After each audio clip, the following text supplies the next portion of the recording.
Good evening, Bahamas. You're tuned into MB12, broadcasting from Cable 12 Studios on Robinson Road. Coming up tonight in news, the Prime Minister may reveal the January 28th referendum question next week. Another religious leader publicly supports regulated numbers houses. The government intends to tweak the mortgage relief plan, plus a new Bahamian movie to be released tomorrow. We've got those stories and so much more coming up. I'm Paige McCartney, and MB12 starts right now.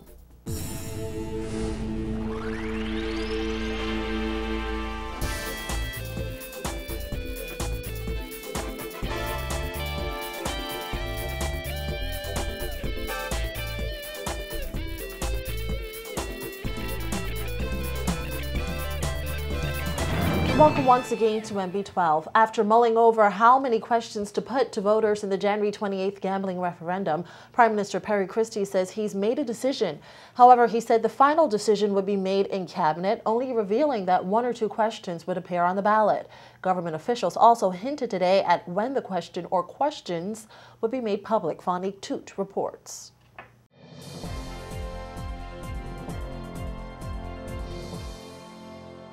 Much has been said about the upcoming gambling referendum in recent days, but we still don't know what question will be put to voters in January 2013.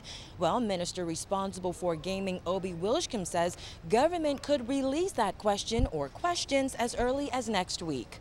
Wilshcombe was responding to former Minister of State for Finance Shivargo Lang, who said government should have already revealed the question or questions, considering voters will decide on the legalization of web shops and establishment of a national lottery in 2 months. But we're certainly going to put the question out there. I would think in another week or so, or 2 weeks or so, it'll be out there, because the truth is it has to be looked at, and then we have to make sure it's my ministry is responsible for it. And we're now putting it together. Of course, you've got to work with certain other ministries to make sure, and then we'll put it out there.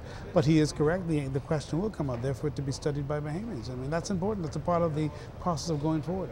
Before the referendum was postponed, government had only intended to address the issue of web shops. However, Prime Minister Perry Christie recently announced that the question of a national lottery would also appear on the ballot. He told reporters today he has decided how many questions will be put to voters. I had taken a position that the lottery was not going to be in it. When I took that position, the question was framed: do you agree with the regularization of web shop licensing, regularization of web shop gaming? It now has to be lottery added to it, and the question is whether or not there will be one question with web shop and lotteries, or two questions with web shop and lotteries. And I have made the decision. I'm going to my colleagues with the decision. Lang isn't buying that argument, though. He says government should have made that decision before it set the new referendum date. I want you to imagine someone who has set a date for the construction of something without knowing what they are constructing. I think that the absence of the question and the fact that the Prime Minister or his ministers don't know what the questions are by now is a disservice to the people who are being called upon to answer the question with a date that has already been set. Lang says the fact that the national lottery question was initially excluded, then eventually included, should not have held up this important process. It just speaks to no planning. It speaks to ill planning, or it speaks to a lack of focus on what is supposed to be a very serious national policy issue and question. And so a response that we're still working on it isn't a good response. The reality is the date is approaching and there is still no question. Lang also responded to the Prime Minister's claim that the Ingram administration was considering legalizing web shops. He says while they looked at the possibility of numbers businesses, they thought it would be best to hold a referendum. As for claims of F&M flip-flopping, Lang says the opposition does not have a problem with the referendum itself, but rather the process leading up to it, a process he calls clumsy. Reporting for MB12, I'm Fonique Toot. Well, another religious leader is now publicly supporting the gambling referendum and the need for a regularized numbers industry. Former head pastor of New Covenant Baptist Church, Bishop Simeon Hall, says although he's a past president of the Bahamas Christian Council, he does not support its stance against the legalization of numbers. Hall says there are as many pastors who support the regularization of the industry as there are those who don't. Now, I'm a part of the Christian Council. I was once the president of the Christian, but I totally disagree with this, because number one, the Christian Council seemed to be populated by a group of men who are, one, homophobic, and that's the only time they come alive, or they pick small things, they swallow camels and let the gnats go free. Nothing has been said by the Christian Council about the 38,000 people who were disenfranchised by CLICO. Nothing is said about child abuse in this country. They miss so many of the big issues. Well, Hall is not the first religious leader who has publicly said he is not against the legalization of numbers. Earlier this month, Anglican Bishop Laish Boyd indicated in his pastoral letter that while there are many negative aspects to legalized gambling, there are some positive ones. He said the church should educate its followers rather than tell them how to vote. Hall today said numbers is an age-old activity that has been with the Bahamas for decades, and Bahamians should remember that the government is not introducing gambling to the Bahamas with this referendum. One should expect the church, some in the church, to say, no to the referendum. But no to the referendum will not solve the gambling problem, because if it were possible, it should have been solved 60 years ago. My point is, I'm not promoting gambling. I don't gamble. Okay, what I'm saying, Bahamians should have, the church should take a position to educate the Bahamian populace and let them make an intelligent decision. And furthermore, Hall said it's the church's duty to minister to those with addiction, whether it's legalized or not.